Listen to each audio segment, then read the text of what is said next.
प्रणाम जय जगन्नाथ मो मातृभाषा चैनल को आपण मानक हार्दिक भाव स्वागत। तो आज आम ओडिया पद्य साहित्यर कवि सूर्य बलदेव रथଙ୍କ रचित ओडिया भक्ति गीतिका जगन्नाथ जनाण संपर्क में दीर्घ प्रश्नोत्तर आलोचना करवा, जहाँकि आमर +3 6th सेमिस्टर डीएससी पेपर जहाँ कि डिसिप्लिन स्पेसिफिक इलेक्टिव पेपर कहुए एवं ओडिया रे श्रृंखला कैंद्रिक इच्छाधीन पाठ प्रथम एकक रही। तो जो मैंने आपण मानक चैनल मो मातृभाषा को सब्सक्राइब करना प्रथम करी यही चैनल को आसुंच तो गोटे सब्सक्राइब कर दिंतु एवं पाखरे थिबा बेल आइकन ने ऑल ऑप्शन सिलेक्ट कर दिंतु, जहाँ फल मो वीडियो सर्वप्रथम आपण पाखरे पहुँची पारिबो। तो चलंतु आरंभ करिबा। सेमिस्टर एग्जाम रे आमर जमती प्रश्न आसे एक सार्थक भक्ति गीतिका भावे जगन्नाथ जनाण कविताटी आलोचना कर। तो किपरि भावरे कवि सूर्य बलदेव रथଙ୍କ रचित जगन्नाथ जनाण कविताटी एक सार्थक भक्ति गीतिका रूपे परिचित लाभ करिछि से संपर्क रे आलोचना करिबा। ओडिया संगीत जुगर एक सारस्वत साधक हेउछन्ति कवि सूर्य बलदेव रथ। तांक रचित जगन्नाथ जनाण एक सार्थक भक्ति गीतिका। कवि बलदेव रथ निज अंतरर भक्ति भावना को एही कवितारे परिप्रकाश करिछन्ति।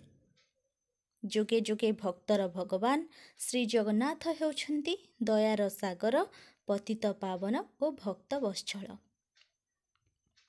से समान दृष्टि रे भक्तजन को चाहि थांती, मात्र कविंक दृष्टि रे से कविंक प्रति निर्दय होइछन्ति। से तांकर भक्त हेले मध्य तांक करुणा लाभरू वंचित होइछन्ति। एणु कवि अभिमान छଳରେ निज मनर वेदना को विभिन्न दृष्टांत माध्यम रे प्रदान करी तांको केतेक प्रश्न करिछन्ति। तो कवि सूर्य बलदेव रथ एही भक्ति गीतिका जगन्नाथ जनाण रे से तांकर मनर वेदना बा निज अंतरर भक्ति भावना को परिप्रकाश करिछन्ति। तो जुगे जुगे भक्तर भगवान श्री जगन्नाथ हेउछन्ति दयार सागर, पतित पावन और भक्त वत्सल। तो से समस्त को समान दृष्टि रे ही चाहि थांती, मात्र कविंक दृष्टि रे कौन हेछि ना से कविंक प्रति निर्दय होइछन्ति एवं से तांकर भक्त हेले मध्य तांक करुणा लाभरू वंचित होइछन्ति, जहा फଳରେ कवि अभिमान छଳରେ निज मनर वेदना को विभिन्न दृष्टांत माध्यम रे प्रदान करी तांको प्रश्न करिछन्ति। आलोच्य कवितारे कवि निज अंतरर भाव को प्रकाश करिबाकु जाई केतेक पौराणिक आख्यानर दृष्टांत प्रदान करी निज भक्तिमतार परिचय प्रदान करिछन्ति। एकदा घोर अरण्य मध्यरे मृगुणी व्याध कबलरू रक्षा पाइबा निमंते जगन्नाथଙ୍କୁ स्मरण करी विपद मुक्त होइथिला। सेहीपरि पुराण वर्णित घोर जल मध्यरे गजराज कुंभीर द्वारा आक्रांत होई विपत्तिर उद्धार निमंते जगन्नाथଙ୍କୁ स्मरण करिथिला एवं जगन्नाथ भक्तर निवेदन सुनी चक्र पेशी कुंभीर को नाश करी गज को उद्धार करिथिले। कुरुसभा तले द्रौपदी विवस्त्र हेबा समय रे से श्रीकृष्ण को डाकिबारु से तांको कोटि वस्त्र प्रदान पूर्वक द्रौपदी लज्जा निवारण करिथिले। तो कवि सूर्य बलदेव रथ निज अंतरर भाव को प्रकाश करिबाकु जाई केतेक पौराणिक आख्यानर दृष्टांत प्रदान करिछन्ति एवं जोंथिरु भक्तिमतार परिचय मिली थाए। तो प्रथम उदाहरण देइछन्ति घोर अरण्य मध्यरे मृगुणी व्याध कबलरू रक्षा पाइबा पई किपरि जगन्नाथଙ୍କୁ स्मरण करिथिला एवं मुक्त होइथिला। सेहीपरि पुराण वर्णित घोर जल मध्यरे गजराज कुंभीर द्वारा किपरि आक्रांत होई जगन्नाथଙ୍କୁ स्मरण करिबारु जगन्नाथ तांको उद्धार करिथिले एवं कुरुसभा तले द्रौपदी विवस्त्र हेबा समय रे से श्रीकृष्ण को डाकिबारु से किपरि कोटि वस्त्र प्रदान करिथिले एवं द्रौपदी लज्जा निवारण करिथिले कवि ताहा उदाहरण माध्यम रे बा दृष्टांत माध्यम रे ପ୍ରଭୁଙ୍କୁ ପ୍ରଶ୍ନ କରିଛନ୍ତି। ଏଣୁ କବିଙ୍କ ଭାଷାରେ ନୃପ ସଭା ମଧ୍ୟେ ଅସ୍ଥିର ହୁଅନ୍ତେ ଦ୍ରୁପଦ ସୁତା ଆବର, ଧ୍ୟାନରୁତ ଆନ କିଛି କରିବାର କାନ, ଶୁଣି ନାହିଁ ମୋର। ହେ ମହାପ୍ରଭୁ ହିତେ ଯେ ଥାଅ ନିରତେ, ଲାଞ୍ଚ ଦେଇଥିଲେ କାଞ୍ଚନ କେତେ କି ପଞ୍ଚପଣ୍ଡୁ ରାଜସୁତେ। ତ କବି ବଳଦେବ ରଥ ଅଭିମାନ ଛଳରେ ମହାପ୍ରଭୁଙ୍କୁ ପ୍ରଶ୍ନ କରିଛନ୍ତି ଦ୍ରୌପଦୀକୁ କିପରି ସେ କୋଟି ବସ୍ତ୍ର ପ୍ରଦାନ କରିଥିଲେ ଏବଂ ଦ୍ରୌପଦୀଙ୍କର ଲଜ୍ଜା ନିବାରଣ କରିଥିଲେ ସେ ସମ୍ପର୍କରେ ଆଲୋଚନା କରିଛନ୍ତି। କୃଷ୍ଣ ଅବତାରରେ ଶ୍ରୀକୃଷ୍ଣଙ୍କ ଅଙ୍ଗସ୍ପର୍ଶରେ କୁବ୍ଜା ନିଜର କଦର୍ଯ୍ୟ ରୂପ ହରାଇ ସୌନ୍ଦର୍ଯ୍ୟ ରୂପ ପାଇଥିଲା।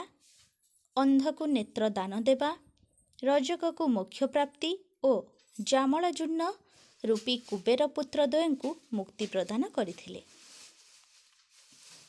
ତ ସେହିପରି କୃଷ୍ଣ ଅବତାରରେ କିପରି ଶ୍ରୀକୃଷ୍ଣଙ୍କ ଅଙ୍ଗସ୍ପର୍ଶରେ କୁବ୍ଜା ନିଜର କଦର୍ଯ୍ୟ ରୂପ ହରାଇ ସୌନ୍ଦର୍ଯ୍ୟ ରୂପ ପ୍ରାପ୍ତ ହୋଇଥିଲା ଏବଂ ଅନ୍ଧକୁ ନେତ୍ର ପ୍ରାପ୍ତ ହେବା ବା ରଜକକୁ ମୋକ୍ଷ ପ୍ରାପ୍ତି ଏବଂ ଜାମଳଜୂର୍ଣ୍ଣ ରୂପୀ କୁବେର ପୁତ୍ର ଦ୍ୱୟଙ୍କୁ କିପରି ଭାବରେ କୃଷ୍ଣ ଅବତାରରେ ମୁକ୍ତି ପ୍ରଦାନ କରିଥିଲେ ତାହା ମଧ୍ୟ ଏହି କବିତାରେ ଆଲୋଚନା କରିଛନ୍ତି। ନୃସିଂହ ଅବତାରରେ ହିରଣ୍ୟକଶ୍ୟପକୁ ନିଧନ କରି ତାର ଦୌରାତ୍ମ୍ୟରୁ ଭକ୍ତ ପ୍ରହ୍ଲାଦକୁ ଉଦ୍ଧାର କରିଥିଲେ ଏବଂ କୃଷ୍ଣ ଅବତାରରେ ବ୍ରାହ୍ମଣ ସୁଦାମାଙ୍କୁ ସାମାନ୍ୟ ଖୁଦ ଭଜା ବିନିମୟରେ କୋଟି ଐଶ୍ୱର୍ଯ୍ୟ ପ୍ରଦାନ କରିଥିଲେ। ଏହିପରି ଭଗବାନ କେତେ ଲୋକଙ୍କ ମନସ୍କାମନା ପୂରଣରେ ସହାୟକ ହୋଇଥିବା କଥା କବି ଉଲ୍ଲେଖ କରିଛନ୍ତି। ମାତ୍ର ନିଜ ପ୍ରତି ମହାପ୍ରଭୁଙ୍କର ସୁଦୟା ନଥିବା କବି ହୃଦୟଙ୍ଗମ କରି ନିଜର କ୍ଷୋଭ ପ୍ରକାଶ କରିଛନ୍ତି। କାରଣ କବି ଦୃଷ୍ଟିରେ ଭଗବାନଙ୍କ ପ୍ରତି ଭକ୍ତିଭାବ ସେ କେବେ ଊଣା କରିନାହାନ୍ତି। ତ କବିସୂର୍ଯ୍ୟ ବଳଦେବ ରଥ କେତେ ପ୍ରକାର ପୌରାଣିକ ଆଖ୍ୟାନର ଦୃଷ୍ଟାନ୍ତ ପ୍ରଦାନ କରି ଭଗବାନଙ୍କୁ ପ୍ରଶ୍ନ କରିଛନ୍ତି ଏବଂ ଭଗବାନ କେତେ ଲୋକଙ୍କ ମନସ୍କାମନା ପୂରଣରେ ସହାୟକ ହୋଇଥିବା କଥା କବି ଉଲ୍ଲେଖ କରିଛନ୍ତି। ମାତ୍ର ନିଜ ପ୍ରତି ମହାପ୍ରଭୁଙ୍କର ସୁଦୟା ନଥିବା କଥା କବି ହୃଦୟଙ୍ଗମ କରି ନିଜର କ୍ଷୋଭ ପ୍ରକାଶ କରିଛନ୍ତି। କାରଣ କବି ଦୃଷ୍ଟିରେ ଭଗବାନଙ୍କ ପ୍ରତି ଭକ୍ତିଭାବ ସେ କେବେ ଊଣା କରିନାହାନ୍ତି। ପ୍ରସଙ୍ଗକ୍ରମେ କବି ମହାପାପୀ ଅଜାମିଳ କଥା ଏଠାରେ ଦୃଷ୍ଟାନ୍ତ ପ୍ରଦାନ କରିଛନ୍ତି। ସେ ଜୀବନ କାଳ ମଧ୍ୟରେ ଭଗବାନଙ୍କ ନାମ ସ୍ମରଣ କରିବା ତାର ଜାତକରେ ନଥାଏ। ସେ ବହୁ ଅନ୍ୟାୟ କରିଥିଲେ ହେଁ ମୃତ୍ୟୁ ସମୟରେ ନିଜ ସାନ ପୁଅଠାରୁ ନାରାୟଣ ଶୁଣି ଓ ସେହି ନାରାୟଣ ନାମ ଜପ କରି ପ୍ରାଣତ୍ୟାଗ କରିଥିଲା। ଶେଷରେ ସେ ଯମଦଣ୍ଡରୁ ନିସ୍ତାର ପାଇ ବୈକୁଣ୍ଠ ପ୍ରାପ୍ତ ହୋଇଥିଲା। ତ ଅଜାମିଳ ପାପୀ ହେଲେ ମଧ୍ୟ ପ୍ରଭୁ ଜଗନ୍ନାଥ ତାକୁ ବୈକୁଣ୍ଠ ପ୍ରାପ୍ତ କରାଇଥିଲେ, ଯାହାଫଳରେ ସେ ତା ଜାତକରେ ମଧ୍ୟ ଭଗବାନଙ୍କ ନାମ ସ୍ମରଣ କରିବା ନଥିଲା। ସେ ବହୁ ଅନ୍ୟାୟ ଅନୀତି କରିଥିଲେ ମଧ୍ୟ ସାନ ପୁଅଠାରୁ ନାରାୟଣ ଶୁଣି ଏବଂ ସେହି ନାରାୟଣ ନାମକୁ ଜପ କରି ସେ ପ୍ରାଣତ୍ୟାଗ କରିଥିଲା ଏବଂ ଯମଦଣ୍ଡରୁ ନିସ୍ତାର ପାଇ ବୈକୁଣ୍ଠ ପ୍ରାପ୍ତ ହୋଇଥିଲା। ତ କବି ତାହା ମଧ୍ୟ ପରିପ୍ରକାଶ କରିଛନ୍ତି।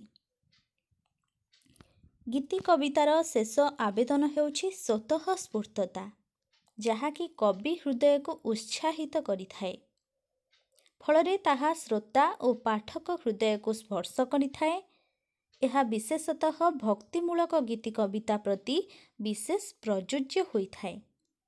ଏହିସବୁ ଦୃଷ୍ଟିରୁ ବିଚାର କଲେ କବିସୂର୍ଯ୍ୟ ବଳଦେବ ରଥଙ୍କର ଆଲୋଚ୍ୟ କବିତା ଜଗନ୍ନାଥ ଜଣାଣ ଏକ ସାର୍ଥକ ଗୀତି କବିତା। ଏଥିରେ ସନ୍ଦେହର ଅବକାଶ ନାହିଁ। ତ ଗୀତି କବିତା ବା ଭକ୍ତି ଗୀତିକାର ଶେଷ ଆବେଦନ ହେଉଛି କ'ଣ ନା ସ୍ୱତଃସ୍ଫୂର୍ତ୍ତତା। କିପରି ଭାବରେ କବି ହୃଦୟକୁ ତାହା ଉତ୍ସାହିତ କରିଥାଏ ଏବଂ ଯାହାଦ୍ୱାରା ଶ୍ରୋତା ଏବଂ ପାଠକ ହୃଦୟକୁ ମଧ୍ୟ ତାହା ସ୍ପର୍ଶ କରିଥାଏ। ତ ଭକ୍ତିମୂଳକ ଗୀତି କବିତା ପ୍ରତି ବିଶେଷ ପ୍ରଯୁଜ୍ୟ ହୋଇଥାଏ।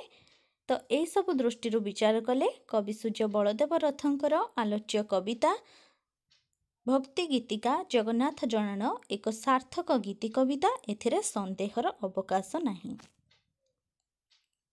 ତ ଏହା ଥିଲା ଆଜିର ଜଗନ୍ନାଥ ଜଣାଣ ସମ୍ପର୍କରେ ଦୀର୍ଘ ପ୍ରଶ୍ନୋତ୍ତର ଆଲୋଚନା।